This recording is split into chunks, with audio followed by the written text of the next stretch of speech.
Asterisk, asterisk. Part 1. Red Mesa, Under a Burning Sun. Ace asterisk, asterisk. The year was 1885, and the sun over the New Mexico territory was a hammer, beating down on the dust that was the lifeblood and the curse of Red Mesa, for Lila Quinn. Stepping down from the rattling stagecoach, that dust was the first thing she tasted. It was fine and red, coating her tongue, settling in the folds of her worn but clean traveling dress. At 19, an orphan with a decent hand for letters and a heart full of carefully managed hope. She had traded the gray, damp chill of a Boston orphanage for this furnace of a town, all on the promise of a photograph and the clipped, formal letters of a man named Silas Crow.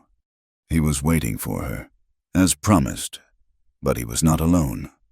A crowd had gathered in front of the Red Mesa Bank, a solid brick building that seemed to sneer at the weathered wood of its neighbors. Prospectors, cowboys, and townswomen with faces shielded by bonnets stood in a loose, curious crescent, and at its center stood Mr. Crow. He was a man shaped by soft living in a hard land, his suit a stark black against the bleached landscape, a gold watch chain glinting across his ample vest. He held a daguerreotype in one hand, glancing from it to Lila, a slow, theatrical frown creasing his brow. Lila clutched her single carpet bag, the worn leather handles slick in her sweating palms. Her blue scarf, the one bit of color she allowed herself, felt tight against her throat. This was not the welcome she had imagined. There were no quiet introductions, no polite transfer of her belongings to a new home. There was only the weight of a dozen pairs of eyes and the growing, sickening dread in the pit of her stomach. "This," Silas Crow announced, his voice carrying with the practiced ease of a man used to being heard, "is not the woman in the picture." A murmur rippled through the crowd. Lila's face burned, a heat that had nothing to do with the sun. She had sent the truest likeness she could afford, a stark, unsmiling portrait that she felt was honest, if not flattering. "The advertisement, gentlemen and ladies," Crow continued, holding up the photograph for effect, spoke of a woman of pleasant features. "This specimen appears to have weathered a few more storms than advertised." He let out a short, cruel laugh. A few men in the crowd chuckled along with him. Lila's world tilted. The long, bone-jarring journey, the carefully saved pennies, the letters she'd written in the dead of night, filled with timid dreams of a home, a family, a place to belong, it all crumbled into the red dust at her feet. "Therefore," Crow declared, his voice hardening into the tone of a banker foreclosing on a loan, "I find the terms of our agreement have been breached. The contract is null. The arrangement is concluded." He tucked the photograph into his coat pocket as if disposing of a piece of trash. "Mrs. Gable." He called out to the hawk-faced woman standing on the porch of the boarding house next door. "This young woman's lodging was secured on my account. It is no longer. I suggest you see her out before nightfall." The finality of his words struck Lila harder than a physical blow. She swayed on her feet, the faces of the crowd blurring into a single, monstrous eye. Whispers slithered through the air. "Asterisk mail order. Asterisk, asterisk. Look at her, thin as a rail. Asterisk thought she'd land a banker. Did she, asterisk?" Shame, hot and absolute, washed over her. Her knees buckled, and she sank down onto the dusty boardwalk, her carpet bag falling beside her with a soft thud. She didn't cry. The tears were frozen somewhere deep inside, a block of ice in her chest. She just stared at the splintered wood beneath her, willing the ground to swallow her whole. Standing apart from the crowd, leaning against the shadowed wall of the farrier's workshop, Cole Hart watched the scene unfold. At 28, he was the owner of the Hart Creek Ranch, a spread of land that made him wealthy by any measure. But he wore his prosperity like an old coat, comfortable and without show. His face was tanned leather, carved by sun and wind, and his eyes, the color of a stormy sky, missed nothing. He had seen the stage arrive, seen the girl with the hopeful blue scarf, and seen the vulture, Crow, preparing to feast. Cole despised public spectacles. He despised Crow's oily brand of power, the kind that fed on the humiliation of others. He knew the banker's game: manipulate debt, seize land, and crush anyone who stood in his way. Hart Creek was the biggest prize Crow hadn't yet managed to snag, and the tension between the two men was a low hum beneath the town's daily noise. He saw the girl collapse, a small, dark bundle of discarded dreams. He saw the smirks and heard the jeers. Something in him, a tightly coiled spring of old honor he tried to keep buried, finally snapped. He pushed himself off the wall, the jingle of his spurs a soft, deliberate counterpoint to the crowd's chatter. He didn't stride into the center of the street. He simply walked, his path taking him directly to the boarding house porch where Mrs. Gable stood, her arms crossed, her expression a mixture of pity and business. Cole didn't look at Lila. He addressed the owner. "How much for the room?" he asked, his voice a low baritone, rough as granite. Mrs. Gable blinked, surprised. "For the week, sir. That'll be $2. Without a word, Cole reached into his vest, pulled out $2 silver, and placed them firmly in her hand. "She stays the week," he stated. It wasn't a request. He turned, his gaze sweeping over the gawkers. He didn't say a word, but his stare was enough. Men who had been snickering a moment before suddenly found their boots fascinating. The women began to pull their shawls tighter and drift away.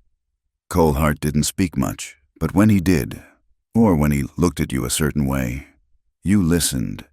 He had a stillness about him that promised swift, decisive action, a promise few were willing to test.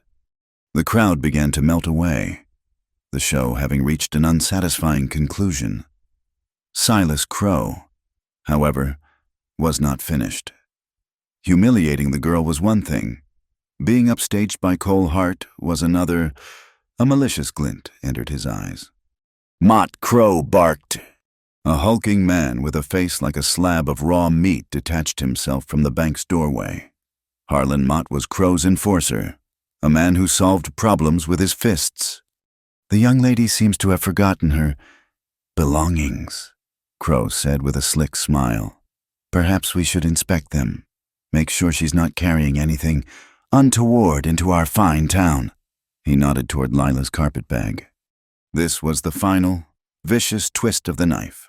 Her bag contained all she owned in the world: 2 other dresses, a well-read copy of Jane Eyre *, her mother's silver locket, and the useless letters from Crow.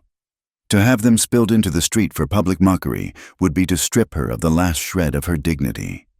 As Mott lumbered forward, Lila let out a small, choked gasp and reached instinctively for her bag. But Cole was faster. He took 2 long, unhurried steps that placed him directly between Mott and the girl. He still hadn't drawn a weapon. He simply stood there, an immovable object. "That's far enough, Mott," Cole said, his voice quiet but carrying a deadly weight. Mott hesitated. He was bigger than Cole, broader in the shoulder, but he saw the look in the rancher's eyes. It was flat, cold, and utterly devoid of fear. It was the look of a man who had seen real trouble and wasn't impressed by a town bully. "Mr. Crow just wanted to," Mott began, blustering. "I heard what he wanted." Cole cut him off. "The bag stays with her." For a long moment, the 2 men were locked in a silent battle of wills. The hot wind swirled dust around their boots. Crow watched from the bank's steps, his face tightening with fury. He had expected Cole to either back down or draw, escalating the situation to a point where Deputy Pike would have to get involved, likely on the side of the town's most powerful citizen. This quiet, unyielding refusal was infuriating. Mott licked his lips, made a half-hearted motion as if to push past, and then thought better of it. He grunted, turned, and stomped back toward his boss. The incident was over. No blood had been shed, No guns drawn, but a line had been crossed. An open challenge had been met, in the silent language of the West. Cole Hart had declared himself the girl's protector, and in doing so, had made Silas Crow's business his own. Cole turned his back on the banker, a deliberate and final dismissal. He knelt, not beside Lila, but a respectful distance away. "Ma'am," he said, his voice softer now, but still gruff. "The room's paid for. You should go inside." Lila finally lifted her head. She looked at the man before her. He wasn't smiling. There was no pity in his eyes, only a kind of weary resolve. He saw her not as a specimen or a mail-order bride, but as a person in a tight spot. That simple, unspoken acknowledgement was the first drop of rain on her parched soul. She nodded, unable to speak. Using the porch railing to pull herself up, she retrieved her bag and, without a backward glance, fled into the dim, musty interior of the boarding house. Cole remained kneeling for a moment longer, picking up the blue scarf that had fallen into the dust. He brushed it off with a surprising gentleness before rising and heading toward the livery. From the steps of his bank, Silas Crow watched him go, a slow, predatory smile spreading across his face. Cole Hart had just handed him a new weapon to use against him, a vulnerability. "We'll see about that." "Hart," he murmured to the wind. "We'll just see." Later that evening, after the sun had bled out behind the jagged peaks of the Organ Mountains, there was a soft knock on Lila's door. She opened it to find not Mrs. Gable, but Cole Hart. He stood in the hallway, holding her blue scarf in his hand. "You dropped this," he said, offering it to her. "Thank you," she whispered, her voice hoarse. He nodded, about to turn away. He wasn't a man for lingering, but he stopped. He looked past her, at the small, bleak room, and then back at her face, pale in the lamplight. He knew that after the week was up, she'd be back on the street, with Crow making sure no respectable door in Red Mesa would open to her. "I spoke with Mercy Delaney," he said abruptly. "She's the town seamstress, has a small place behind the mercantile. Her old stable is empty. It's clean, dry. Anyway, there's hay for a bed. She'll let you stay there, in exchange for helping with some mending." Lila stared at him. He wasn't offering her a job on his grand ranch. He wasn't sweeping her away from her troubles like a hero in a dime novel. He was offering her a place in a stable, a roof over her head, a chance to work, a way to keep her dignity intact with her own two hands. It was a cold, practical offer, delivered with a detachment that was almost chilling, and it was the kindest, most respectful thing anyone had done for her all day. "Yes," she said, her voice finding a sliver of its former strength. "Thank you. I'll do that."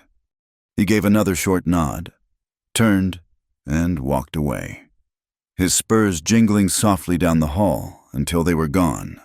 Lila closed the door, leaning her forehead against the cool wood. She looked at the clean blue scarf in her hand, a small flag of hope in the wreckage of her arrival. Red Mesa had tried to bury her in its dust today, but one man, a quiet, solitary rancher, had offered her not a hand out of the pit, but a shovel to start digging her own way out.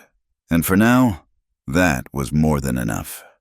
Asterisk, asterisk, Part 2, The Old Stable and the Unwritten Law, asterisk, asterisk. The stable behind Mercy Delaney's mercantile wasn't a home, but it was a sanctuary. It smelled of old hay, dried herbs, and the lye soap Mercy used in her laundry business. By day, Lila's hands were raw from scrubbing dusty work shirts and mending torn canvas trousers. By night, she slept on a mattress of packed straw in the loft, a threadbare blanket her only shield against the high desert's chill. The world had tried to define her as a rejected bride, a public disgrace, but here, in the quiet company of Mercy, a woman whose face was a roadmap of hard-won kindness, Lila was simply a worker, and for that, she was grateful. Her days fell into a rhythm dictated by the sun and the needs of others. She rose before dawn, hauling water from the town well, her arms aching with the unfamiliar strain. She learned the subtle art of coaxing a clean seam from rough fabric, her fingers growing nimble. She was paid a pittance, enough for flour and beans, but it was hers. Every coin was a small, solid victory against the shame that still clung to her like the ever-present red dust. She learned to navigate the town's gaze. In the beginning, every trip to the general store was an ordeal. She felt the whispers at her back, saw the quick, dismissive glances from the town's more respectable women. But Lila kept her chin high and her eyes forward. She spoke only when necessary, her voice quiet but firm. She was building a wall around herself, brick by brick, made of hard work and quiet dignity. Cole Hart came by twice that first week. He never stayed long. The first time, he brought a sack of flour and a small tin of coffee, leaving them on Mercy's porch. Payment. He'd grunted when Mercy questioned him. For the biscuits the girl made. Lila had made no biscuits for him, but she understood the pretense.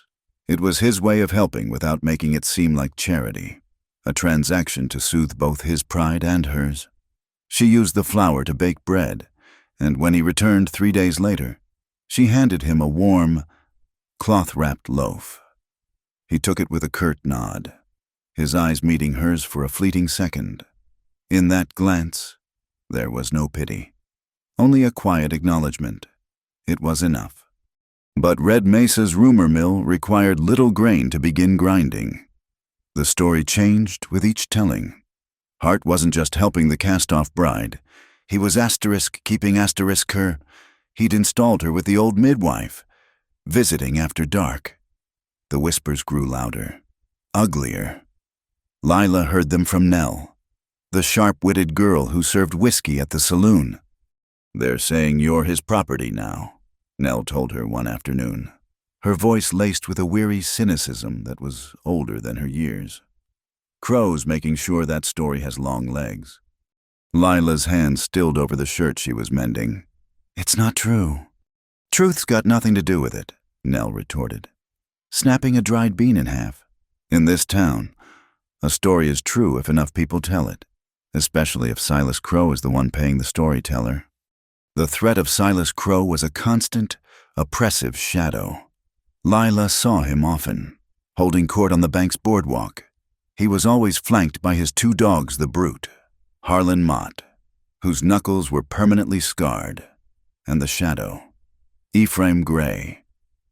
Gray was a lawyer from back east, a pale, slender man with eyes that seemed to miss nothing and a smile that never reached them. Where Mott used his fists, Gray used ink and paper, tangling ranchers in clauses and sub-clauses until their land was no longer their own. They were 2 heads of the same snake, and their venom was strangling the territory. One evening, as the sky turned a bruised purple, Deputy Tom Pike found Cole Hart leaving the livery. Pike was a decent man, trying to uphold a law that was often twisted into a weapon by the wealthy.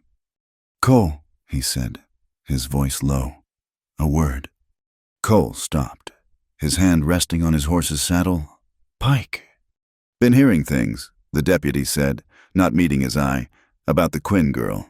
Crow is enjoying himself, spreading the talk." "Talk is cheap." "Not always," Pike countered, finally looking up. His gaze was serious. "Crow's not just playing with the girl's reputation. He's playing with yours. He's squeezing the double R and the Miller spread, calling in notes they can't pay. You know who's next. He wants Hart Creek more than anything. A scandal, a public feud. It gives him leverage. Makes you look unstable, unreliable. It's another way to apply pressure." Cole's jaw tightened. He knew Pike was right. Every move Crow made was calculated. This wasn't about a woman. It was about land, water, and power. Lila was just a pawn Crow was using in a much larger game. "What would you have me do?" Tom Cole asked, his voice flat. "Leave her to be thrown to the wolves." "No," Pike admitted, shaking his head. "But be careful. Crows laid a trap, and you walked right into it." The deputy's words echoed in Cole's mind on the long ride back to his ranch. Heart Creek was more than just his property. It was a legacy, a promise. The sprawling ranch house, the sturdy barns, the deep, reliable well, they were all that was left of his family. He thought of his younger brother, Ben, and a familiar. Cold guilt settled in his gut. He had made a vow over Ben's grave, a vow to protect what they had built, to never again let a personal attachment put the ranch or anyone else in jeopardy. And now, this girl, with her quiet defiance and haunted eyes, was becoming an attachment, a liability. He needed a cook, his last one. A cranky old prospector named Cookie had run off to chase a rumor of gold a month prior, leaving the half-dozen cowboys of Heart Creek to fend for themselves with a diet of hardtack and bitter coffee. An idea, stark and practical, began to form. It wasn't a perfect solution, but it was a better one. It was a way to protect her, and in doing so, protect himself. 2 days later, he rode into town and went directly to Mercy Delaney's. He found Lila in the back, hanging laundry on a line, her face flushed from the steam. He didn't waste time with pleasantries. "I have a proposition for you, Miss Quinn." Lila stopped, a wet shirt halfway to the line. She looked at him, wary. "I need a cook at the ranch," he said. "The job includes managing the kitchen, the supplies, all of it. The pay is $20 a month, plus room and board. The cookhouse is a separate building. You'd have it to yourself. It's yours to run as you see fit." He paused, letting the offer sink in. He saw the flicker of surprise, then suspicion. In her eyes, he had to make the rest clear. "There are conditions," he continued, his voice leaving no room for misunderstanding. "You work for me? This is a job, nothing more. My men will be told that you are under my protection. That means they will treat you with respect, or they will answer to me directly. No one is to touch you. No one is to trouble you. Is that understood?" $20 a month. It was more money than she had ever seen at one time. It was a real wage. More than that, it was a position. It was a chance to stand on her own feet, beholden to no one. Her place earned not by charity or a marriage contract, but by her own labor. It was a way out of the stable, and away from the suffocating judgment of the town. She would still be an object of gossip, but now she would be Heart's cook asterisk, not Heart's kept woman asterisk. The distinction was small, but to Lila, it was everything. "Yes," she said, her voice clear and steady. "I understand the conditions. I accept your offer, Mr. Hart." "Be ready to leave at dawn," he said, and with a nod, he was gone. The Heart Creek Ranch was nestled in a wide valley, cradled by low-slung mesas the color of rust. It was a place of stark, raw beauty. The buildings were rough-hewn timber, built to withstand wind and time, not to charm the eye. A deep well stood at its heart, and the whole spread was crisscrossed with the glint of barbed wire. That night, as Lila lay in the small, clean room attached to the cookhouse, she heard the lonely, yipping howl of coyotes. She looked out the window at a sky so thick with cold. Bright stars, it felt like she could reach out and touch them. She was isolated, miles from any other soul besides the rough men in the bunkhouse.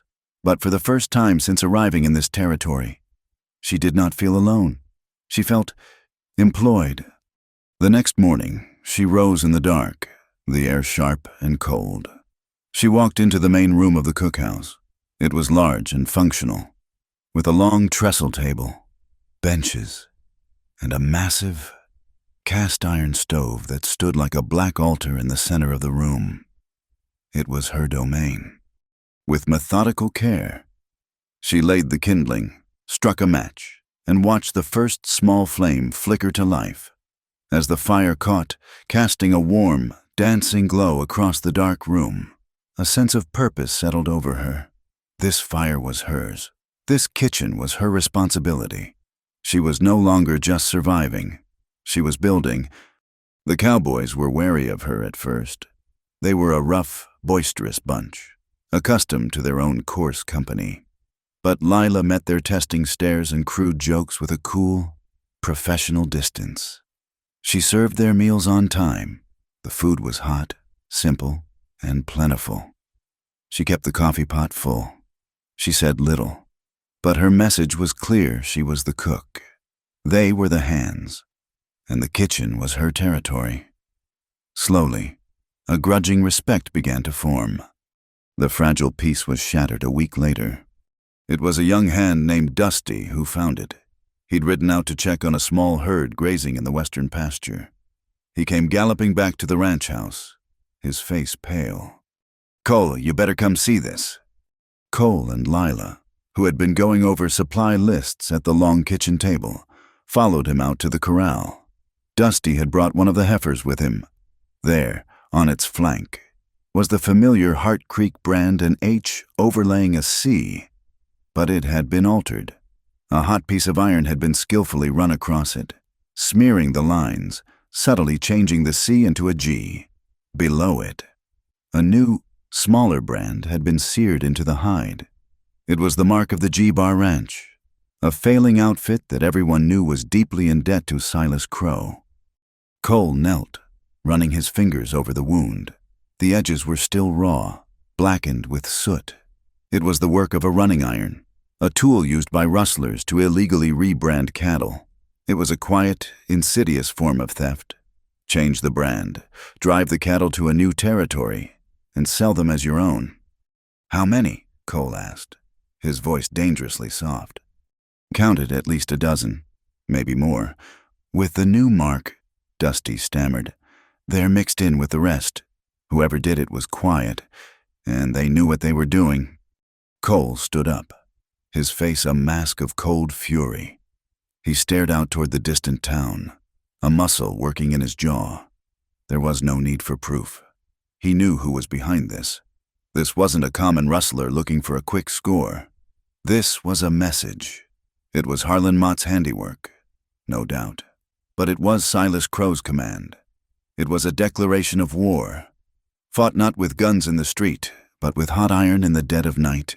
The unwritten law of Red Mesa was in play. The strong take what they want, and the law looks the other way. And Silas Crow had just made his next move on the only prize he truly coveted, Heart Creek. Asterisk, asterisk. Part 3, Hailstorm, and the first crack asterisk, asterisk. The tension on Heart Creek Ranch settled in like a low-grade fever after the discovery of the rebranded cattle. Cole moved with a coiled watchfulness. He and his men spent long, sun-brutalized days riding the property lines, checking every steer, every calf, for the telltale black smudge of a rustler's iron. The work was grueling, the mood grim. Cole spoke even less than usual, his silence a heavy blanket over the ranch. In her kitchen, Lila felt the strain. She poured her energy into her work, transforming the cookhouse into a bastion of order and predictability. And in a small, sun-drenched patch of earth behind the building, she started a garden. With seeds purchased from her first month's wages, she planted rows of corn, beans, and squash. It was a small act of defiance in a land that seemed determined to starve the hope out of a person. She would make something grow. The neat rows and tender green shoots were hers alone, a testament to her labor, a promise she was making to herself. For weeks, the sky remained a vast, empty bowl of blue. The sun baked the land until cracks appeared in the dry earth. Then, one afternoon, the weather turned. The air grew thick and heavy, charged with an unnatural stillness. The sky in the west curdled, turning from blue to a bruised, greenish gray. Lila was kneading dough when the first one hit the tin roof, a sharp crack like a pistol shot. Then another, and another. Within seconds, the sound became a deafening, continuous roar, as if a giant were emptying sacks of rocks from the heavens. She rushed to the window. It wasn't rain. It was ice. Chunks of it, some as large as a hen's egg, were hammering the earth, shredding the leaves from the lone cottonwood tree and bouncing off the hard-packed ground like musket balls. Her heart seized. Her garden.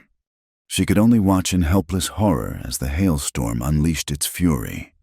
The tender corn stalks, which had stood so proudly that morning, were beaten down, stripped, and pounded into the mud. Her neat rows were obliterated in minutes. Her small patch of independence was gone, erased by a sky that didn't care. The storm passed as quickly as it had arrived, leaving behind a world that seemed stunned and broken. The ground was littered with a thick carpet of melting, dirty ice. The air was cold, smelling of bruised vegetation and wet dust. When Lila stepped outside, the devastation was absolute. She touched a shredded corn leaf, her throat tight with a grief that felt foolish and profound all at once. A shout from the far corral broke the silence. One of the hands, a young man named Billy, was yelling for Cole. "Boss, it's that new calf the little Hereford spooked by the storm." She got herself wedged in the arroyo.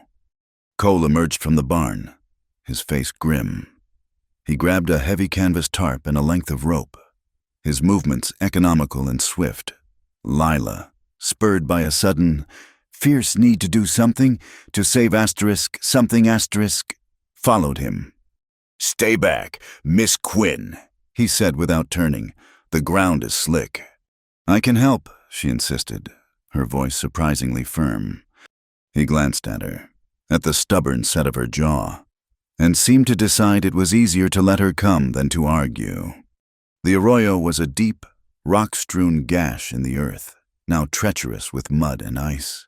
At the bottom, a small, terrified calf was wedged between two large boulders, its bleeding thin and pitiful. It had tried to scramble out, its hooves finding no purchase on the slick rocks. "If we try to pull her from above, she'll break a leg," Cole said, surveying the scene. "I'll have to go down there, get behind her, but the rocks are loose from the ice. I'll need you to hold this tarp. Stand up there." He pointed to a relatively stable outcrop. "Hold it wide. If anything comes loose, it'll give me a few seconds of cover." Lila's heart hammered against her ribs, but she nodded. Scrambling to the spot he'd indicated, her hands, clumsy with cold, gripped the heavy canvas. Cole, moving with the practiced grace of a man who knew his body and the land, carefully made his way down the slope. He worked patiently, speaking in a low, calming murmur to the frightened animal. He managed to slip a rope around its hindquarters, trying to ease it backward. Above him, a section of the arroyo wall, loosened by the storm, began to crumble. Cole, Lila screamed. He looked up just as a shower of rocks and mud slid toward him. Without hesitating, Lila leaned forward, stretching the tarp as far as she could, positioning it between him and the small avalanche. The rocks hit the canvas with a series of dull, heavy thuds. The impact jolted her arms, but she held on, digging her heels into the slick earth.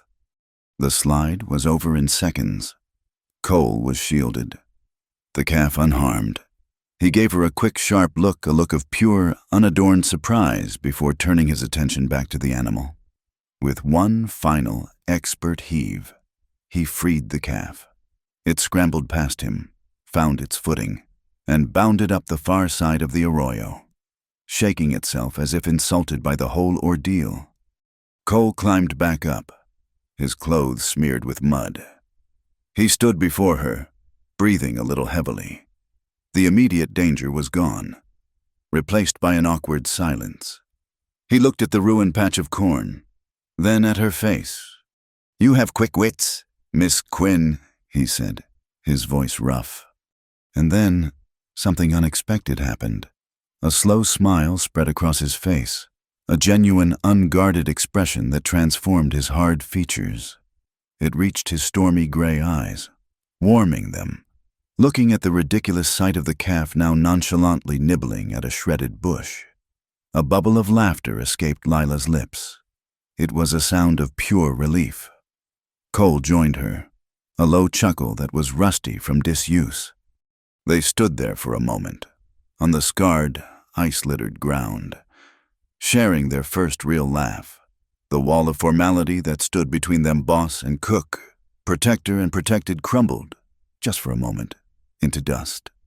That evening, Lila had to go to town for supplies. The storm had ruined a sack of flour she'd left on the cookhouse porch. Cole insisted on driving her in the buckboard.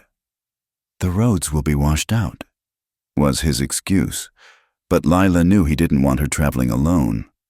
The fragile truce of their shared laughter had been replaced by his familiar, suffocating watchfulness. At the general store, Lila moved with quiet efficiency, gathering flour, salt, and a slab of dried beef, while the storekeeper tallied her purchases. She saw Nell slip in from the saloon next door. At the same time, Martha Henderson, the saloon owner's wife and the town's self-appointed moral authority, entered from the street. Her eyes landed on Lila like a hawk spotting a field mouse. "Well, well, Mrs." Henderson said, her voice dripping with false sweetness. "Spending your allowance. Are you, dear mister? Hart must be a very generous man." Lila's face burned. She ignored the woman, focusing on the coins in her purse. Nell stepped forward, wiping her hands on her apron. "Leave her be." "Martha," she said, her voice sharp. "Lila earns her keep, which is more than can be said for some who just marry it." "Mrs." Henderson puffed up, indignant. "I'll have you know." "We all know." Nell cut her off. "We also know what happened to the last girl who came here on a promise and got sent back for having a mind of her own. Some of us learn to stand on our own 2 feet. You ought to try it sometime." The shot hit its mark. "Mrs." Henderson sputtered, her face turning a blotchy red, before turning on her heel and stalking out of the store. Lila looked at Nell, her heart filled with gratitude. "You didn't have to do that." Nell shrugged, a wry, sad smile touching her lips. "Yeah, I did. I was her once. The girl off the stagecoach with a suitcase full of hope. Got sent back to St. Louis for insubordination. That's what he called it when I told him I wouldn't be his punching bag." She looked Lila in the eye. "Don't let them make you feel small. Ever." Before Lila could respond, Cole Hart appeared at her elbow. He must have seen the whole exchange from the doorway. He looked past her, his face like thunder, and threw a silver dollar onto the counter.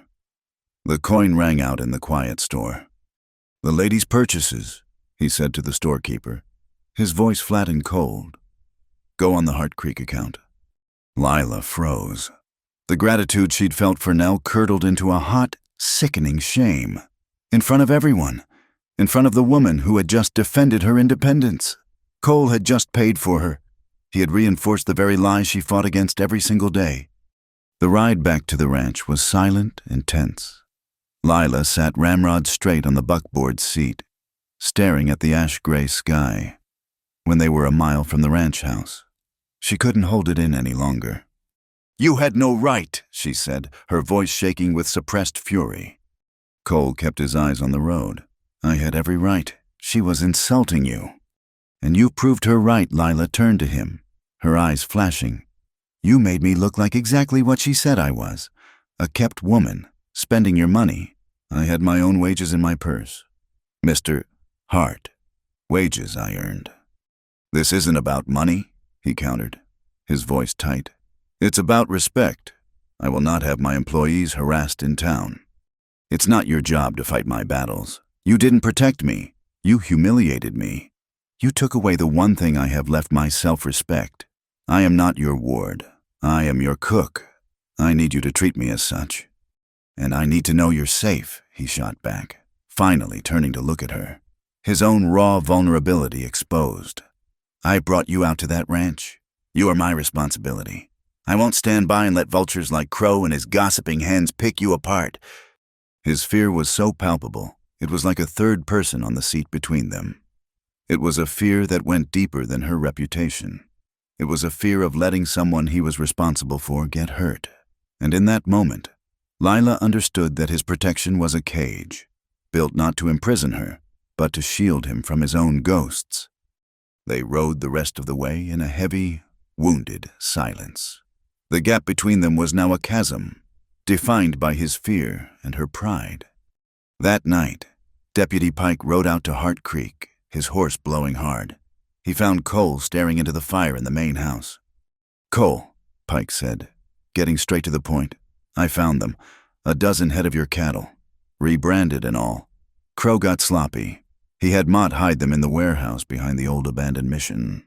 A grim satisfaction settled on Cole's face. "You have him, then?" "On the rustling." "Yes," Pike said, his expression turning grim. He pulled a folded document from his coat. "But that's not the worst of it. I went to the bank to put some pressure on Crow. He just laughed at me." Cole called in his lawyer. "Gray handed me this." He gave the paper to Cole. It was an official notice. Cole's eyes scanned the dense, legal script. His face went pale. "There was a clause in the loan extension you signed last year," Pike explained, his voice heavy with defeat. "Something about adjusting interest based on significant market volatility. Gray is claiming that recent rustling across the territory constitutes a volatile market. He's invoking the clause." Pike pointed a finger at the last line. "He's doubling your interest payments, effective immediately." Cole stared at the document. The victory of finding the cattle was gone, replaced by the cold, metallic taste of a legal trap snapping shut. Crow didn't need to steal his cows. He could just take the whole ranch with a fountain pen. He had been so focused on protecting Lila from the town's whispers. He hadn't seen the paper cage Ephraim Gray had been building around him, bar by invisible bar. Justice, he realized, was not about to come knocking on its own. It would have to be dragged, kicking and screaming, into the light. Asterisk, asterisk, Part 4, A Court of Dust and the First Reversal, asterisk, asterisk. Silas Crow moved with the swiftness of a striking snake. He didn't allow the matter of the Hart Creek debt to fester in private. He dragged it into the public square, citing the urgency of protecting his bank's assets. He compelled Judge Miller, a man whose spine was made of jelly, to convene an immediate public hearing. It wasn't a formal trial, but in a town like Red Mesa, a public hearing in the town hall carried the same weight. It was a court of opinion, and Crow was confident he owned the jury. The news settled a pall over the ranch. The cowboys grew quiet, their usual boisterous energy replaced by a sullen anxiety. Cole retreated further into himself, a fortress of grim silence. His conversations with Lila became clipped and functional, stripped of the fragile warmth that had sparked between them after the hailstorm. The argument in the buckboard had built a wall between them, and this new legal threat mortared it shut. Cole was consumed with saving his land. Lila was consumed with the sting of his overbearing protection and her fierce, desperate need to prove him wrong. She was not a liability. She was not a damsel to be rescued. She was an employee, and she would do her job. Her job, she decided, was more than just baking bread and stewing beef. The kitchen was her domain, and its heart was the ledger. It was a thick, leather-bound book, its pages softened and stained with grease, flour dust, and the occasional splash of coffee. Within it lay the financial lifeblood of the ranch. Every sack of grain, every side of bacon, every box of cartridges was meticulously recorded in her neat, clear hand. After their argument, Lila had thrown herself into these accounts with a feverish intensity. If Cole wouldn't respect her as a person, he would respect her as a manager. It was in the late hours, with the rest of the ranch asleep and only the low hiss of the oil lamp for company, that she found it. She was cross-referencing the invoices from the past 6 months, her finger tracing the columns of figures. Something felt wrong. The ranch's expenditures had climbed steadily, far more than the simple addition of her own salary could account for. She pulled out a stack of receipts from a supplier in Socorro who provided grain and salt lick. She laid 2 invoices side by side, one from April, one from June. Both were for 20 sacks of grain. The April invoice was for $30. The June invoice was for $60. A price jump that steep was unheard of, even in the territory. She looked closer, her brow furrowed in concentration. The supplier's stamp on the June receipt was slightly blurred, the ink thicker than on the older one. Then she saw the signature. It was meant to be the same, a messy scrawl belonging to a man named Henderson. But the loops were different, the angle of the letters sharper. It was a forgery, a clumsy one, but a forgery nonetheless. Her heart began to beat faster.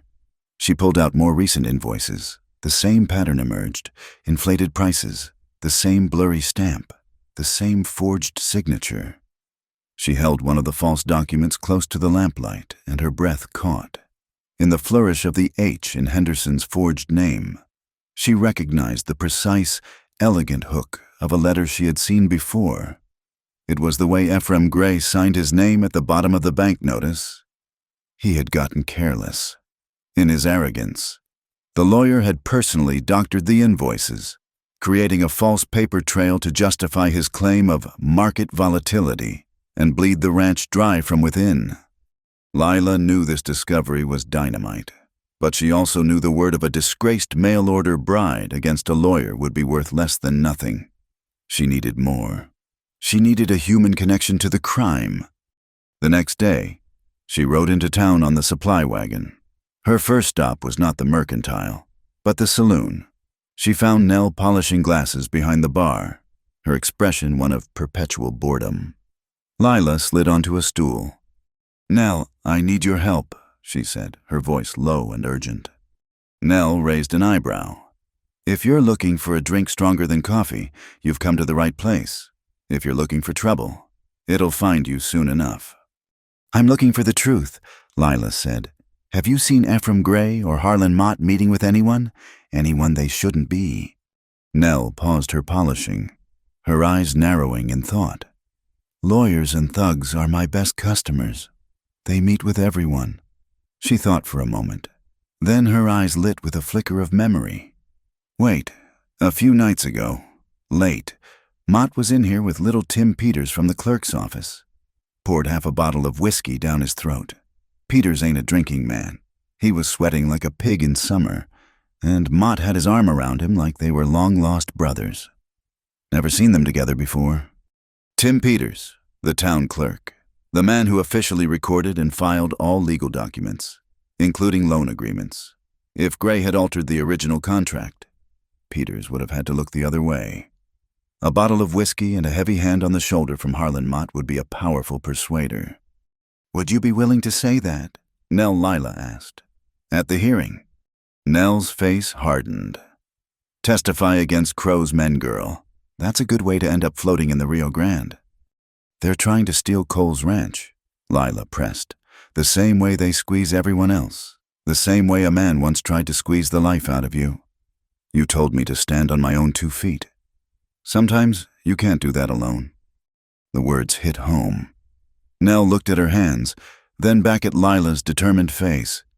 She let out a long, weary sigh. "Damn it all," she muttered.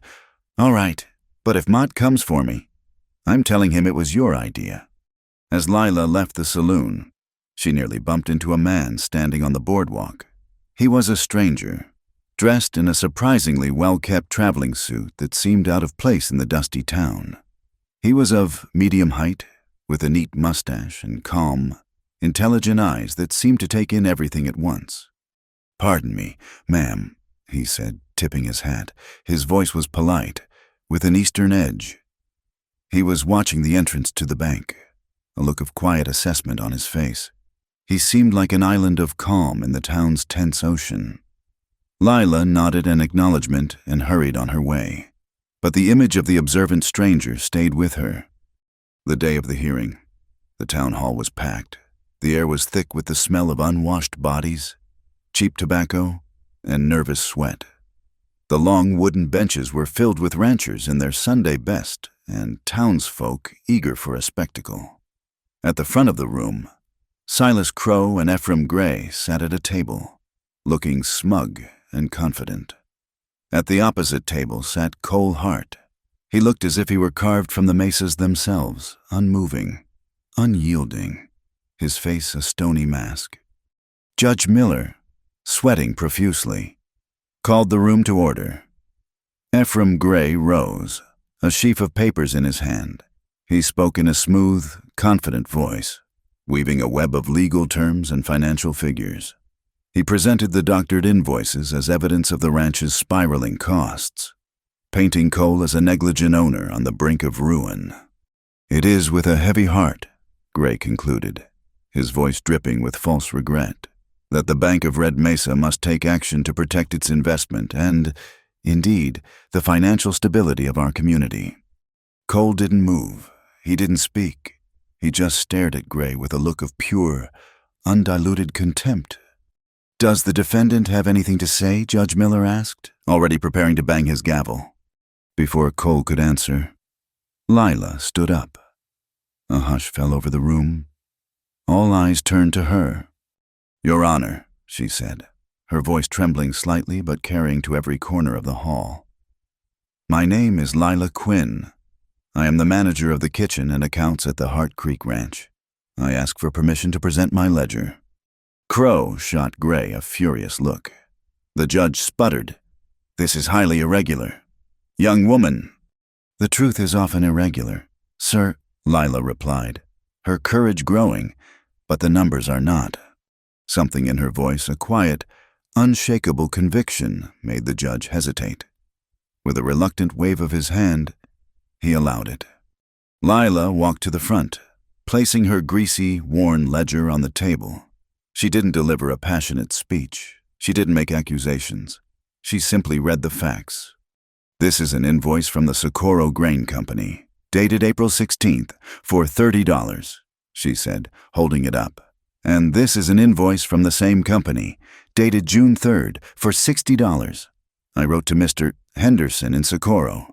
He confirms his prices have not changed." A low murmur went through the crowd. "And this signature," Lila continued, her voice gaining strength, "is a forgery, as are the signatures on a dozen other receipts, all inflating the costs to the ranch by more than $200 in 3 months." She then looked toward the back of the room. "I call Nell Porter to speak." Nell, looking terrified but resolute, walked to the front in a low, clear voice. She described the late-night meeting between Harlan Mott and the town clerk. As she spoke, Tim Peters, sitting in the front row, began to visibly wilt, his face the color of old parchment. The mood in the room had shifted entirely. The townsfolk were no longer spectators at a drama. They were witnesses to a crime. They saw in Cole's predicament their own vulnerabilities, their own debts to the man on the bank steps. Crow was on his feet, his face purple with rage. "This is an outrage, a circus orchestrated by a desperate man and his woman." But the damage was done.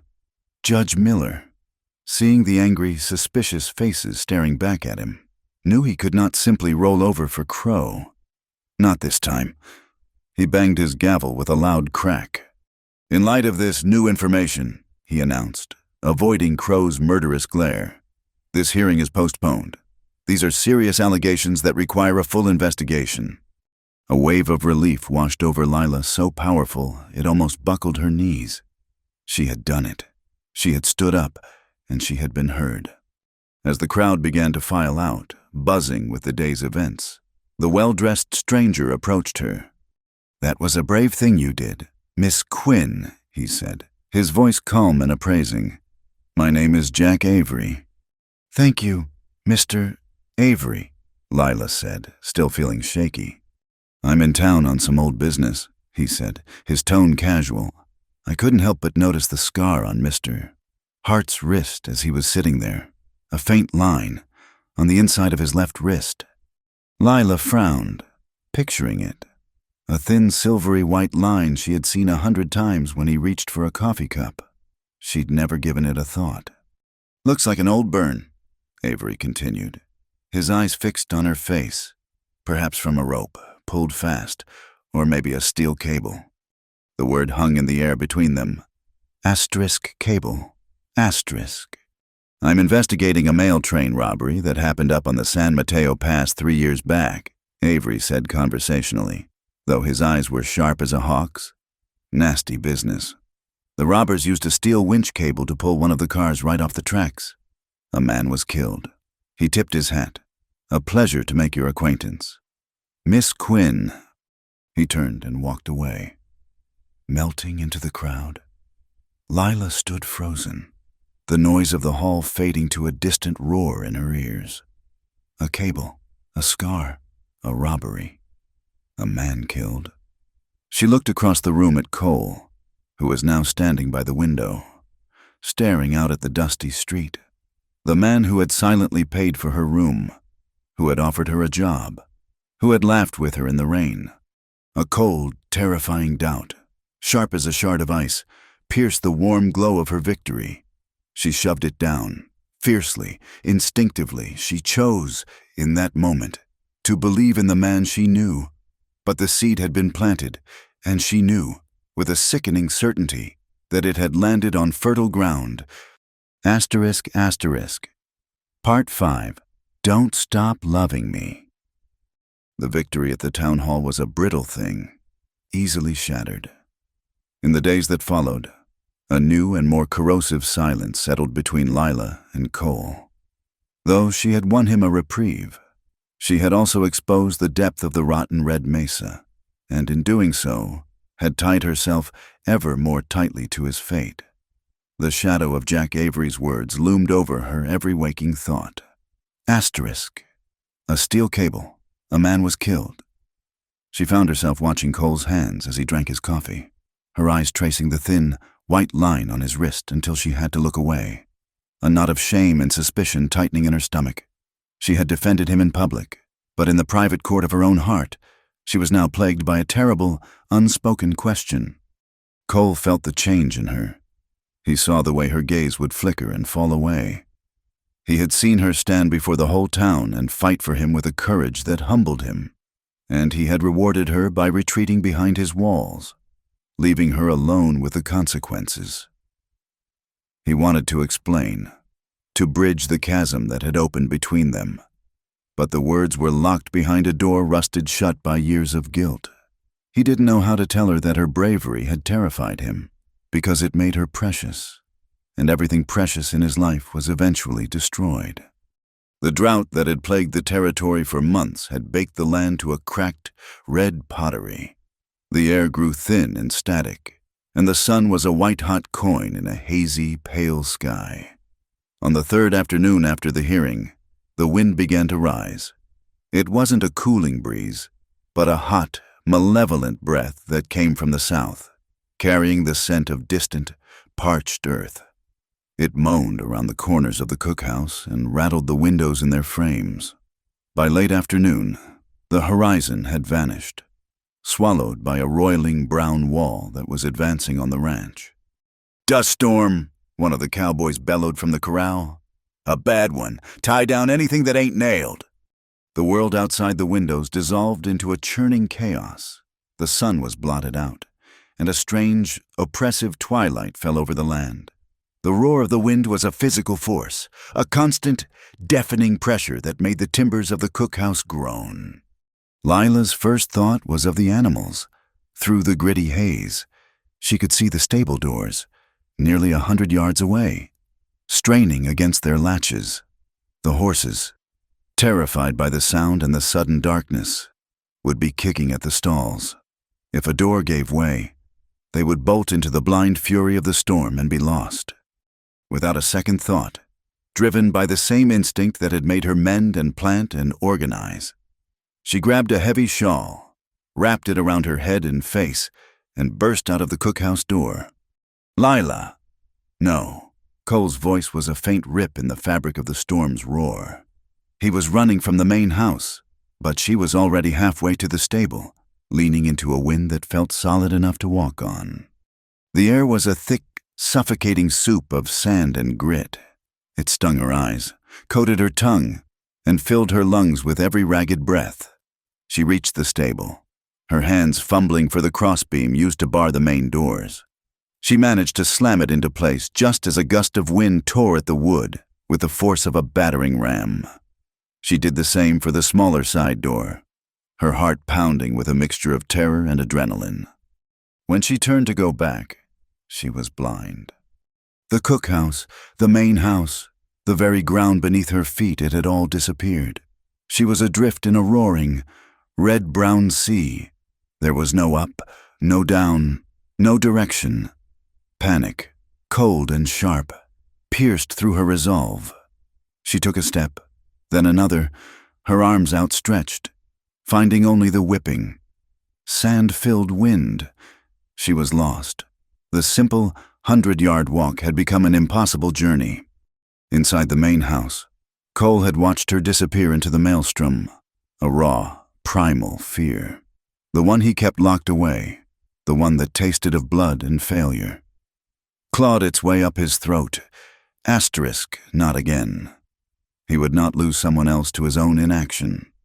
He grabbed the coil of heavy rope from the porch post. Working with frantic, practiced speed, he tied one end securely around the thickest pillar of the veranda, testing the knot twice. The other end he looped around his waist. He was giving himself a lifeline, an anchor to the one safe place in the swirling hell outside. He pulled his hat down low, tied his bandana over his nose and mouth, and plunged into the storm, the rope playing out behind him. He shouted her name, but the wind tore the sound from his lips and shredded it. He moved by instinct, leaning into the gale, his boots sinking into the shifting, newborn dunes of dust. The world was a nightmare of sound and stinging particles. He kept one hand on the rope, his only connection to reality, and swept the other in front of him, a blind man searching in the dark.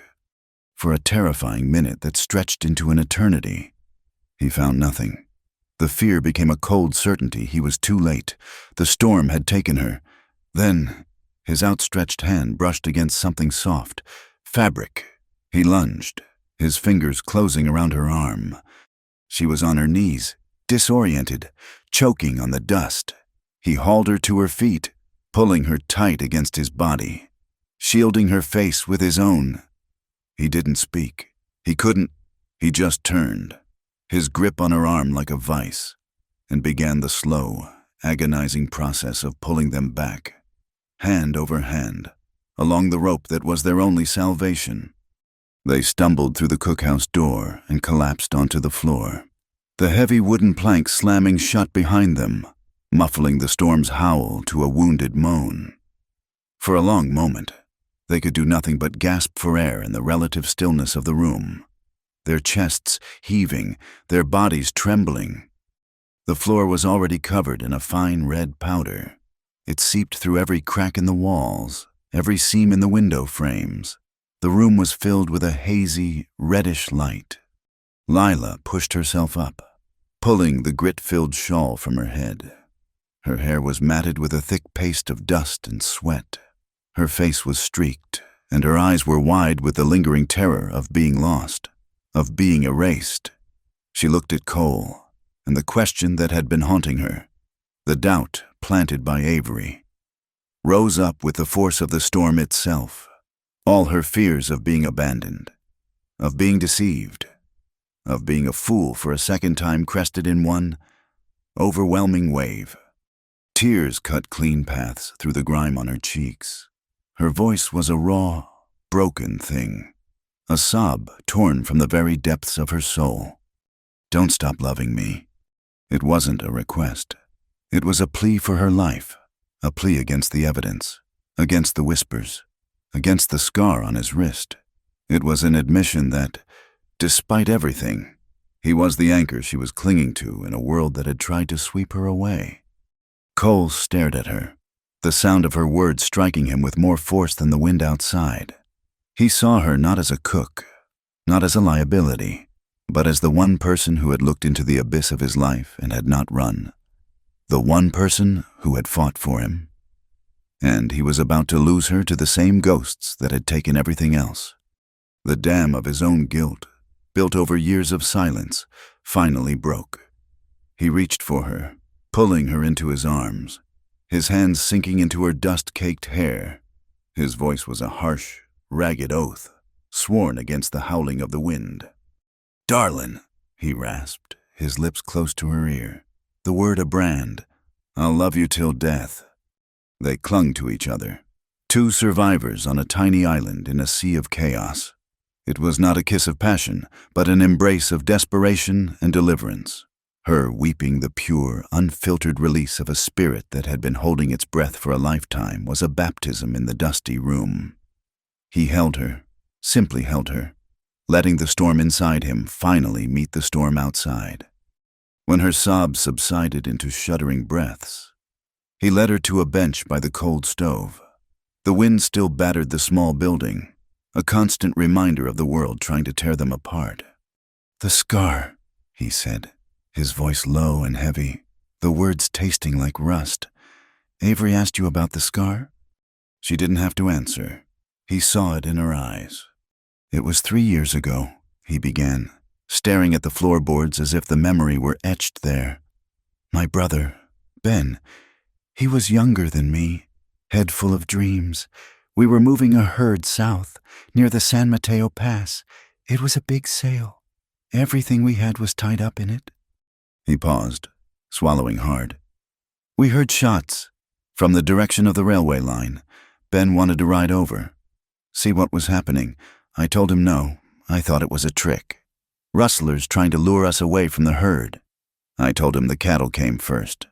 That was our future." His own words condemned him. He finally looked at her, his eyes hollowed out by the memory. "He didn't listen. He rode off anyway. Said he had to warn them. After an hour, when he didn't come back, I knew. I went after him. The train had been robbed." They'd used a winch, a steel cable, to pull a car off the tracks. Ben had ridden right into them. He held up his left hand, turning it over, exposing the faint, silvery line on his wrist. He was tangled in the cable. He was already gone. I got this trying to cut him free. The confession hung in the air, raw and bleeding.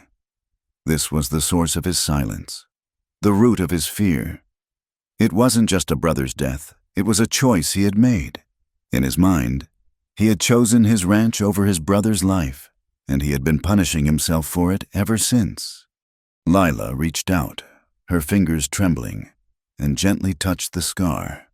It was just a thin line of old, healed skin, but she understood now that it was the demarcation line of his life, separating everything that came before from the long, silent guilt that came after. They sat there as the storm raged, the truth a quiet, terrible presence between them. There were no more words to say. He had given her his deepest wound, and she had accepted it without judgment. The roar of the wind began to subside, replaced by a low, mournful sigh that eventually faded into an exhausted silence. The next morning, the world was remade. A thick blanket of red dust covered everything, softening the hard edges of the landscape, burying the scars of the hailstorm. The air was still and cool, washed clean. A fragile peace settled over the ranch. Cole was the first one out, his boots leaving dark prints in the virgin dust. He was checking the livestock, his movements slow and deliberate. As he circled the stable, something caught his eye. There, in the deep dust near the back wall, were hoof prints. They were not from his horses. The shoes were worn in a different pattern, and they weren't the prints of a stray. They were deliberate, leading from the shelter of a rocky outcrop, to the stable, and then away, disappearing to the east. Someone had been there during the storm. They had used the blinding, roaring chaos as a perfect cover. Cole knelt, his blood running cold. He saw a small, dark object half buried in the dust near the tracks. He brushed the dust away. It was a small, oil-stained piece of heavy canvas, the kind used to wrap tools. It was nothing, and it was everything. He stood up, the morning's fragile piece shattering into a million pieces. The storm had not been a cleansing. It had been a smokescreen, while he had been inside, making the most sacred promise of his life. An enemy had been outside, quietly burying the lie that would be used to destroy it. Jack Avery would not have to look far for his evidence now. It had been delivered. Asterisk, asterisk, Part 6, The Line of Justice. Pinkerton and Crows. Trap asterisk asterisk. The peace that followed the dust storm was a fragile mirage. For 2 days, an almost sacred quiet lay upon Hart Creek. The promises made in the heart of the storm had forged a new, unspoken bond between Cole and Lila. They moved around each other with a quiet awareness. The space between them charged not with tension, but with the gravity of shared truth. The scar on his wrist was no longer a symbol of suspicion, but a testament to a wound she now understood. But in the West, peace was often just the deep breath a predator takes before it strikes. On the morning of the 3rd day, they came. 2 riders, cresting the hill. One was Deputy Tom Pike, his face set in grim, unhappy lines. The other was the stranger from the town hall, Jack Avery, his well-kept suit immaculate even after the ride, his calm eyes taking in the ranch with a professional, dispassionate gaze. Cole saw them from the corral and walked to meet them, his stride measured, his face betraying nothing. Lila watched from the cookhouse window, a cold dread coiling in her stomach. "Cole," Pike said, his voice thick with reluctance. He avoided Cole's eyes. "Mister, Avery has a warrant." Avery dismounted, moving with an unhurried grace. He held out a folded paper. "Cole Hart, I have a federal warrant for your arrest. You are charged with complicity in the robbery of a United States mail train on August 12th, 1882, and with accessory to the murder of postal agent Elias Thorne." The formal, clipped words were more brutal than any bullet. Cole took the paper, his eyes scanning the text. He didn't flinch. "On what grounds?" he asked, his voice a low rumble. "We have an anonymous witness who has come forward, placing you in league with the known perpetrators," Avery stated calmly. "Furthermore, pursuant to a search warrant, we found this in your tool shed, not 30 yards from where we stand." He reached into his saddlebag and produced a small, oil-stained scrap of canvas, the same piece Cole had found in the dust. Avery carefully unwrapped it, revealing a 6-inch length of rusted, fraying steel cable. The oil matches samples taken from the winch used at the crime scene. The fray pattern is consistent with the main line. The trap, laid so carefully in the fury of the storm, had been sprung. It was perfect. A witness no one could question, and physical evidence planted on his property. It was Crow's checkmate. "This is a lie," Lila said, stepping out of the cookhouse, her hands clenched at her sides. Avery turned his calm gaze on her. "That, ma'am, will be for a judge to decide. Mr. Hart, I'm required to take you into custody." Pike looked miserable. "Cole, there's no getting around this. It's a Pinkerton warrant." Cole looked from the cable to Avery's impassive face, then to Lila's. He saw the fury and the fear warring in her eyes. He folded the warrant and handed it back to Avery. "I'm not running," he said. "The decision was instant, absolute. I'll go with you, but I demand a trial." A part of him, the dark, guilt-ridden part, welcomed this. Here was his punishment at last, a judgment for the sin of choosing cattle over his brother. He could face it, accept it, and finally pay the price he had owed for 3 long years. Later that afternoon, in the small, barred cell of the town jail, Lila faced him through the door. The promise they had made felt a world away. "This is what Crow wants," she said, her voice a fierce, low whisper. "He doesn't want you dead. Cole, he wants you gone. He wants you locked away so he can pick the bones of this ranch clean." "Maybe this is how it's supposed to be," Cole said, his voice hollow. He wouldn't look at her, staring instead at the thin slice of sky visible through the high window. "Maybe this is payment for Ben." Lila's hands gripped the bars, her knuckles white. "No," she said, her voice shaking with an intensity that made him turn. "You will not do this. You will not let that man's guilt poison your life. You owe your brother the truth, not a noble lie that serves his enemies. You owe him a fight. You owe me a fight." She pressed her face closer to the bars. "You promised me, till death." "This is not death. Cole, This is surrender. Don't you dare break your promise to me now." His gaze finally met hers.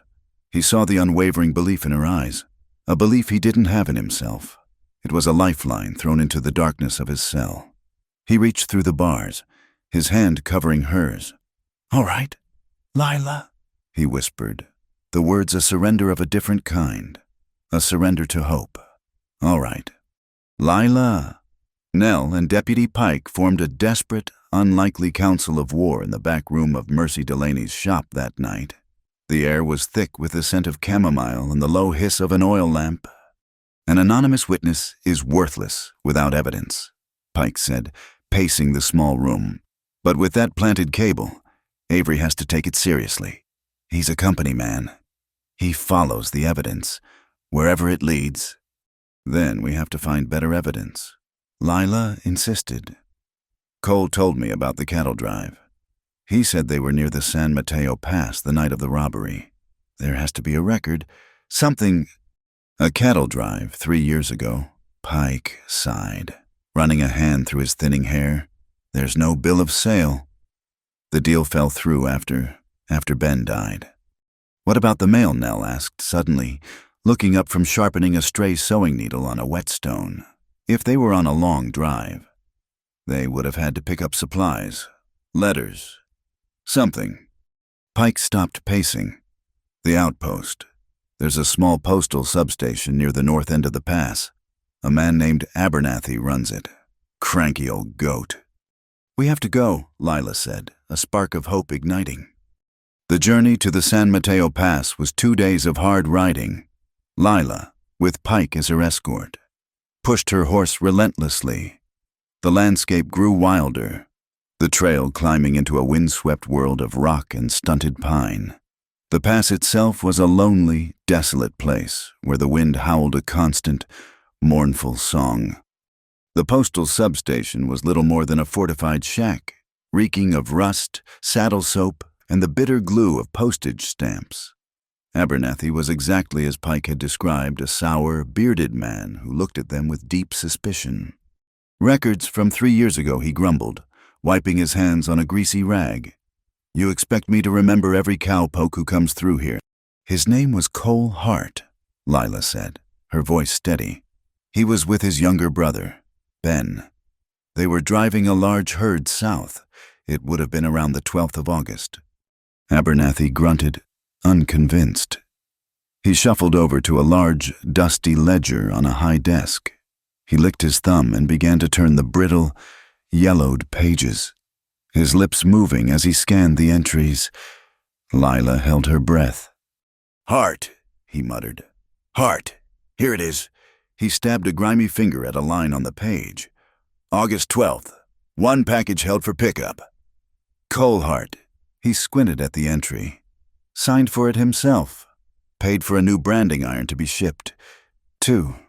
Said his old one cracked. Pike leaned in close. "Let me see that." The entry was clear, dated and signed in Cole's familiar, strong script, an objective mark, stamped in smudged ink, proving he was here. Miles from the train robbery, on the exact day it had happened. "A branding iron?" Lila asked, her mind racing. "Why would he need a new one?" "Happens," Abernathy shrugged. "Heats and cools. Iron gets brittle. I remember this one. He was in a hurry to get a new one made with the same mark, the Hart Creek brand." "Was the mark exactly the same?" Lila pressed. "Near as makes no difference. The postmaster said. The smith who made it for him up in Silver City always put a small notch, a maker's mark, on the handle base. A tiny little star. Hart wouldn't have even noticed it. A tiny star, a detail, a difference. It was a start. They had proof he was here, and proof that the brand he was using then might be different from the one he used now. Back at the ranch, Lila didn't rest. While Pike rode to Silver City to confirm the blacksmith's story, she locked herself in the small ranch office. If she was going to prove Cole's innocence, she needed to understand his past. She pulled out the old ranch ledgers, the ones from before her time. She turned to the entries for August 1882. She found the log for the cattle drive. Cole's handwriting was tighter then, more precise. He listed expenses, charted their progress, and then she found an entry from the week after the drive ended in tragedy. September 1st, 1882. Herd returned. 20 had lost to fever on the trail. Strange markings on the bellies of a dozen more. Shallow cuts. Almost healed. Must have been the brush in the high country. Shallow cuts. The word snagged in her mind. She remembered conversations she'd overheard in town, tales of rustlers and their methods. Harlan Mott was infamous for it. He wouldn't rebrand cattle immediately. He'd make small, shallow cuts on their stomachs or inside their legs marks that would heal quickly and be hidden by hair, but which he could use to identify the stolen animals in a mixed herd later. It was his signature, as clear as a name signed on a page. The pieces clicked into place. The shots Ben had heard hadn't been from the train robbery. They had been from rustlers, Mott's men, trying to cut out a portion of the Hart Creek herd under cover of the robbery's chaos. Ben had ridden in, not on train robbers, but on cattle thieves. They had silenced him. And Crow and Gray had let the official story of the Pinkerton investigation provide the perfect cover for their crime. She now had a theory, a story that fit the facts far better than Avery's. But it was still just a story. She needed proof. She needed to connect Mott and Gray directly to the lie they were telling now. The proof, she suspected, lay with Nell. That night, she met the saloon girl in the alley behind the Mercantile. "I need to get into Ephraim Gray's office," Lila said without preamble. Nell stared at her as if she'd grown a second head. "Are you insane?" "He keeps that room of his at the hotel locked up tighter than a drum. He has to have records. Nell, a ledger, a diary, something that connects him to Mott, that proves he's lying about this witness." "And how do you propose I get in there? Ask him for the key so I can sweep up." "He comes into the saloon every night at 9, Lila said, her plan forming as she spoke, "for one glass of whiskey. You're the one who serves him." Nell's eyes widened as she understood. "Oh, no, I am not lifting a key from a man like Gray." "It's the only way," Lila insisted. "Just for a few minutes. That's all I need."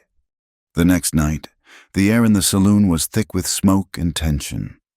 Lila waited in the darkened hall of the hotel across the street, her heart a frantic drum against her ribs. At 9 o'clock on the dot, she saw Gray leave his room and walk toward the saloon. A minute later, Nell appeared at the end of the hall, a key clutched in her hand. She had done it, distracting him with a spilled drink, her nimble fingers doing the work of a seasoned pickpocket. She unlocked the door to Gray's room and Lila slipped inside. It was oppressively neat, smelling of bay rum and old paper. A large oak desk dominated the room. Lila went to it immediately, her fingers flying over the drawers. They were all locked. Despair began to creep in. It was hopeless. Then she remembered something Mercy Delaney had told her about a cabinet she was mending, about old furniture and its secrets. She ran her hands along the underside of the desk. Her fingers found a small, almost invisible wooden latch. She pressed it. With a soft click, a thin, shallow drawer slid open from the desk's side panel, a false front she never would have seen. Inside lay a single, slim black ledger. Her hand shaking, Lila opened it. It was Gray's real account book, coded entries, names, and figures. She saw Mott's name next to a payment dated the day after the dust storm. The entry read asterisk, delivery, and placement. Below it, another entry asterisk. Avery, anonymous letter. Here it was, the proof. She was about to close the book when she noticed it. Near the back, a page had been violently torn out, leaving a ragged telltale strip of paper along the binding. Something had been recorded on that page that was so damning. Gray had felt the need to physically remove it. Evidence destroyed. She heard a whistle from the street Nell's signal. Gray was on his way back. Lila closed the hidden drawer, slipped out of the room, and met Nell in the hall. They didn't speak until they were safely back in the alley. Lila explained what she'd found, her excitement warring with her frustration. He tore it out. Nell, the most important piece of evidence, whatever it was, is gone. Nell looked at the stolen ledger in Lila's hands. Then her face grew pale. Maybe not, she whispered. I've seen Crow at the bank. He has this huge, fancy book he keeps on the counter. His Bible of Debt, he calls it. Shows it off to anyone who'll look. It's full of contracts, deeds. What if Gray didn't destroy the page? What if he just filed it somewhere else? Lila froze. Nell's words igniting a stunning, terrifying possibility in her mind. Hiding a stolen page detailing a criminal conspiracy inside the official record book of the town's most powerful institution. Hiding the proof of a murder in plain sight, disguised as a legitimate debt, right under the nose of the entire town. It was audacious. It was brilliant. It was exactly the kind of arrogant, cruel trick Ephraim Gray would play. Asterisk, asterisk. Part 7. The climax of action, the trial. True faces revealed. The choice to choose her forever. The air in the Red Mesa town hall was not just thick with dust. It was heavy with the weight of a verdict already rendered. The room was more crowded than before. A silent, grim-faced jury of ranchers, miners, and townspeople who had come to witness the final, legal dismantling of Cole Hart. At the front, Silas Crow sat with the placid confidence of a chess master who sees the board and knows the game is already won. Beside him, Ephraim Gray arranged his papers with the precise, bloodless movements of an undertaker. At the defendant's table, Cole sat alone. He was clean-shaven, his hair slicked back with water, but his eyes held the desolate calm of a man facing a firing squad. He had placed his faith in Lila, but looking at the hard, closed faces in the room, he felt that faith began to fray. Lila sat in the front row, directly behind him, her hands clasped so tightly in her lap that her knuckles were white. Judge Miller, looking even more flustered than he had at the hearing, banged his gavel. This court is now in session. Mr. Avery, you may present your case for the United States. Jack Avery rose. He was all business, his voice a dispassionate instrument of fact. He presented the case in clean, logical strokes. The mail train robbery, the murder of the postal agent, the winch and the steel cable. He produced the scrap of cable found in Cole's shed, tagged and labeled as evidence. This cable, Your Honor, he stated, is a material match to the one used to derail the mail car. Then he called his witness. The prosecution calls Mr. Jebediah Smith. A stooped, grizzled man with shifty eyes and a stained beard shuffled to the front.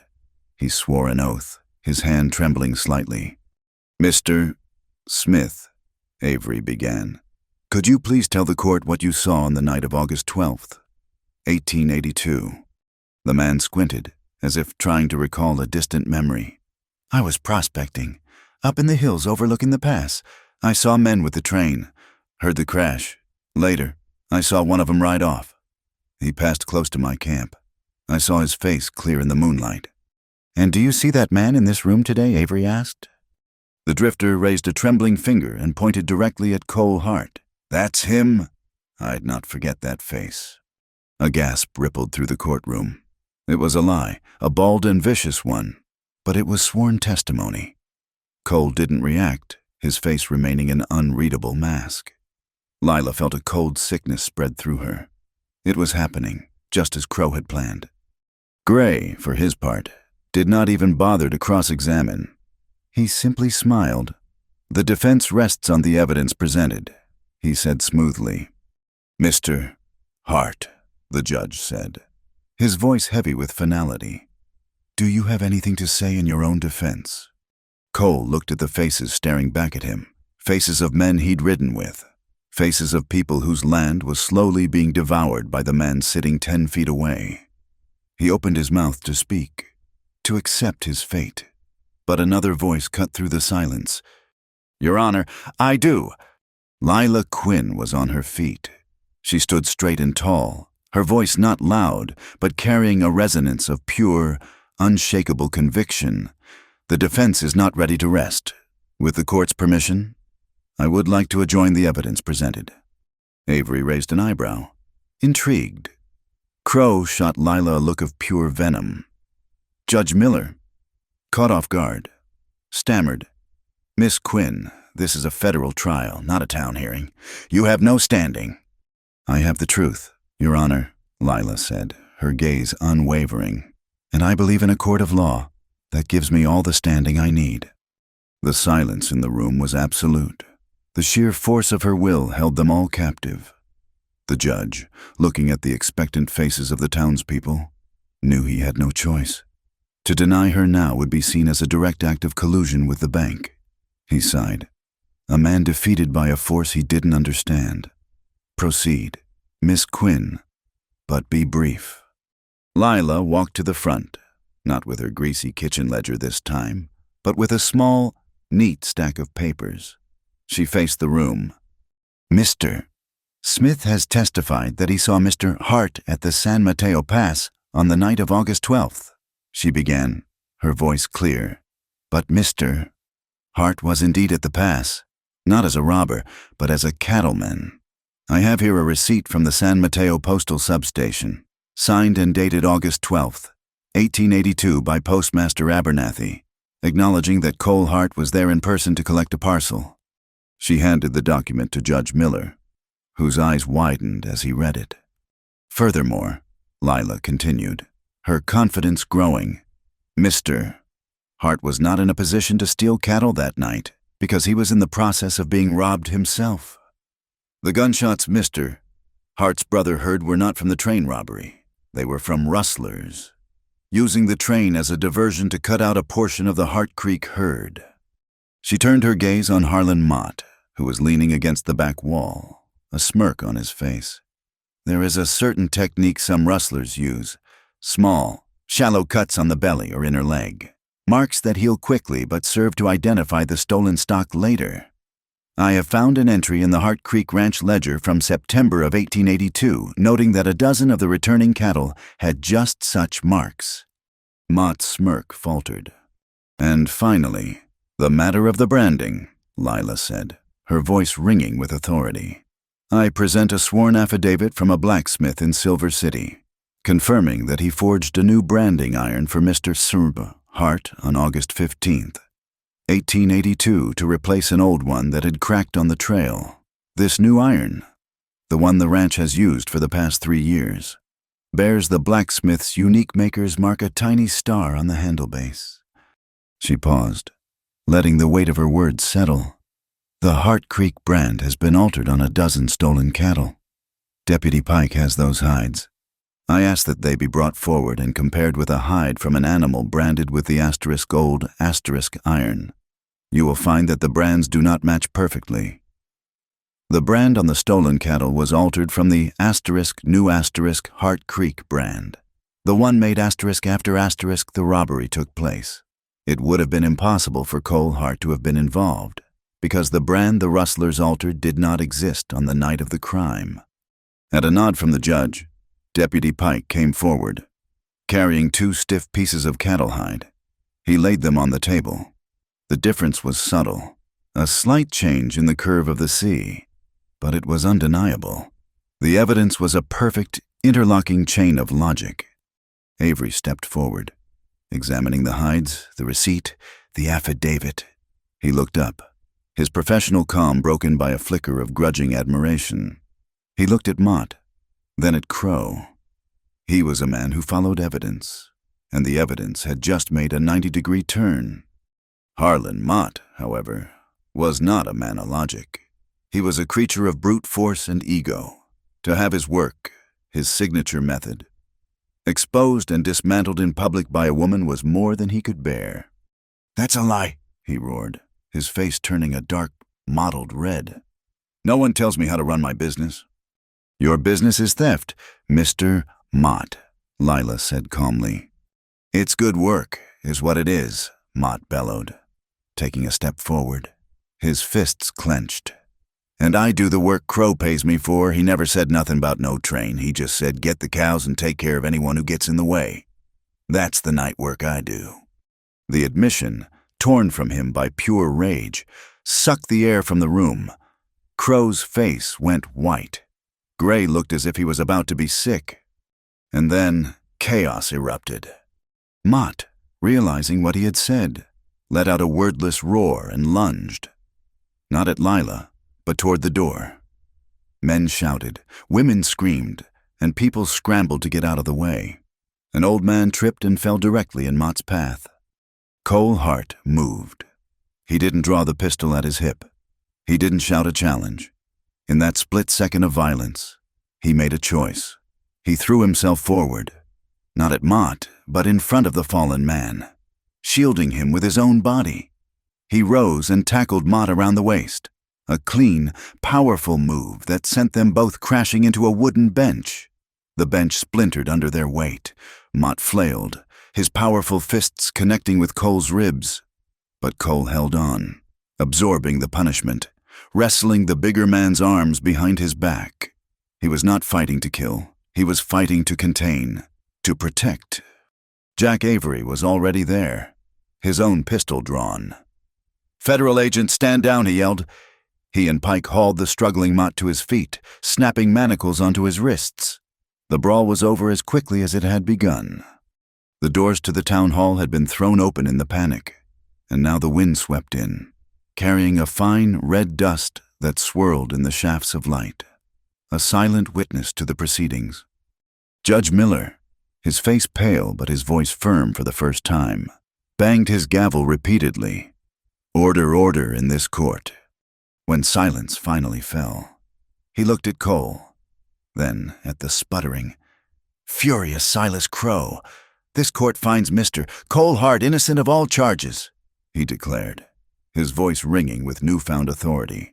"Furthermore, this court orders a full investigation into the business practices of Mr. Silas Crow and the Bank of Red Mesa, and into the death of Benjamin Hart."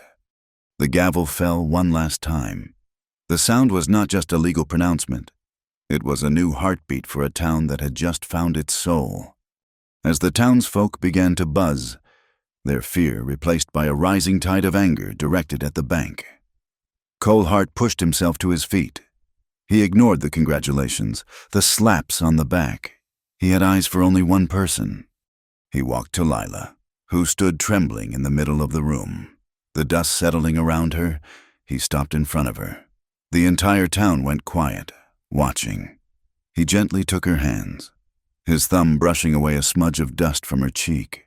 He looked into her eyes, and for the first time he let his heart be seen, naked and undefended, for all the world to witness. "Darlin," he said, his voice loud enough for every person in that hall to hear, a public vow to erase a public shame. "I chose you forever the day you walked through dust, till death. I'll keep that promise." The crowd was utterly silent. The whispers that had followed Lila Quinn since the day she arrived were finally, decisively, slain. In their place was a stunned, dawning respect. She was not a mail-order bride, not a cast-off, not a kept woman. She was the woman who had faced down the most powerful man in town with nothing but the truth and a backbone of steel. She was Cole Hart's choice. On the steps outside, the final act played out with swift, chaotic justice. Crow, seeing his empire crumbling, made a desperate run for his horse. But Jack Avery, his duty clear, was there to block his path. At the same time, Ephraim Gray, trying to gather his scattered papers in a panic, stumbled backward at the top of the town hall steps. He tripped, his arms pinwheeling, and tumbled down the wooden stairs. The huge, ornate leather-bound book he was carrying, Crow's Bible of Debt, flew from his grasp. It hit the ground and burst open, its pages fluttering in the wind, and from its pages, a single, loose sheet of paper with a ragged top edge took a flight. It fluttered in the dusty air for a moment before landing at Lila's feet. She bent and picked it up. Across the top was a coded entry, a record of a large payment to Harlan Mott. The date was August 13th, 1882, the day after Ben Hart had died. She looked over at Nell, who was holding the slim, black ledger she had taken from Gray's room. They both knew, with absolute certainty that the torn page would be a perfect match. The circle of evidence was finally and forever closed. Part 8. The Curtain Falls and the Afterword. The fall of Silas Crow and Ephraim Gray was as swift and total as the dust storm that had presaged it. With Mott's confession and the irrefutable evidence of the torn ledger page, the federal case collapsed on itself and was reborn as a territorial one. With the bank at its center, Red Mesa, a town that had long choked on the dust of fear and debt, finally took a clean breath. The investigation revealed years of predatory loans, forged documents, and land grabs. Men who had lost their ranches found their voices. The Bank of Red Mesa was placed under federal receivership, and the thick, ornate Bible of debt that Crow had paraded as a symbol of his power became the primary exhibit for the prosecution. For Hart Creek, the first tangible sign of freedom came in the form of a letter, delivered by a sheepish-looking Deputy Pike. It was a formal notice, crisp and official, declaring the loan agreement null and void due to fraudulent practices. The lien against the ranch was released. Hart Creek was Cole's again, free and clear. He didn't celebrate with whiskey or whoops of victory. He took the paper and walked from the main house to the cookhouse, where Lila was scrubbing the long trestle table. The late afternoon sun streamed through the clean window, illuminating the faint dusting of flour on her arms. He stood in the doorway for a long moment, just watching her. She had made this space, once just a functional building, into the heart of the ranch, a place of warmth and order and good, honest bread. He walked over and placed the paper on the table beside her. She wiped her hands on her apron and read it, a slow, radiant smile spreading across her face.